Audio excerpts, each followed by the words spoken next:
Good morning, buenos dias, pues sabah al-khair. Welcome back for another lesson from English al Espanol al-Arabi, where we take words and phrases and translate them from English to Spanish and then to Arabic.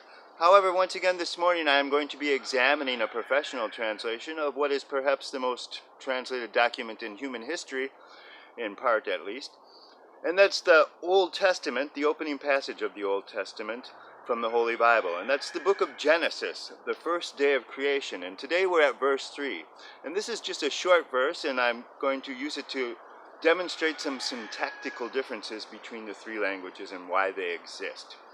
As always, when I make these Bible verse videos, I use the most widely recognized version in each respective language, which in this case are the King James Version in English, the Reina Valera in Spanish, and the Smith Van Dyck translation in Modern Standard Arabic.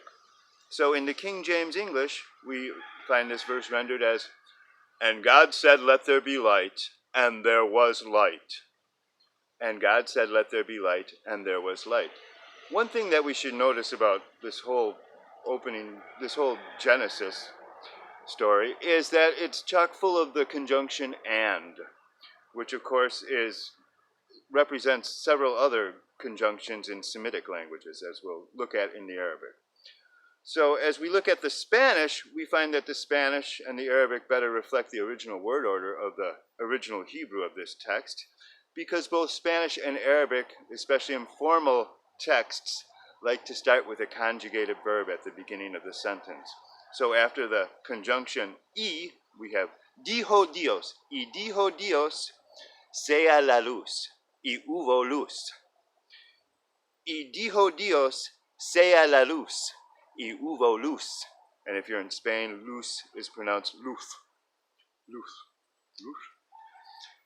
So, y dijo is the past perfect of said, decir, and then sea la luz, sea is actually the present subjunctive of the verb ser, to be, for permanent conditions. So sea.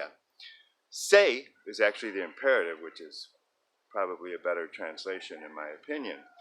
Sea la luz, y hubo luz. Hubo is the past perfect of the verb haber, which usually corresponds to the auxiliary verb to have in English, as in to have helped someone, to have done something.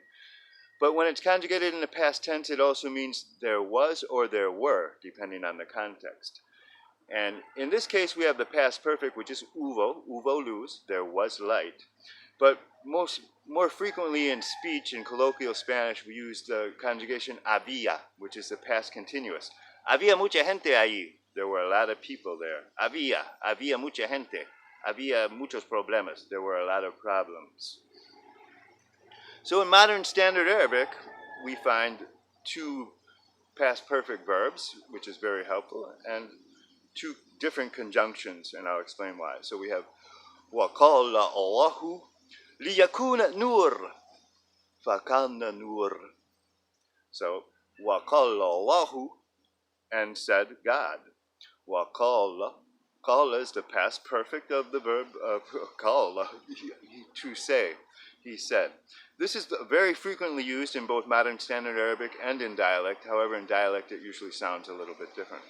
Then we have فكانا نور, فكانا, kana. Fa is another conjunction, just like wa, but fa indicates a sequence of events. So fa indicates that because of what happened in the first clause, this is happening. So because God said, be light. And liyakun, yakun is the imperative of be. So it's yakun.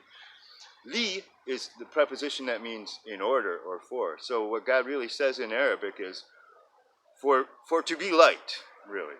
For to be light. Liyakun nur. And then fakana nur. Kana. The past perfect, he was. It was in this case. Fa, then or so. We usually translate fa as then or so, but in this case it was translated into English as and. But it's usually then or so. So there was light, is how I would translate it. And God said, for the light to be. And so there was light. So there was light. Well, thank you very much for viewing. I hope you learned something about the syntactical differences between English, Spanish, and Modern Standard Arabic. God bless you. Que Dios les bendiga. Allah yasommakum.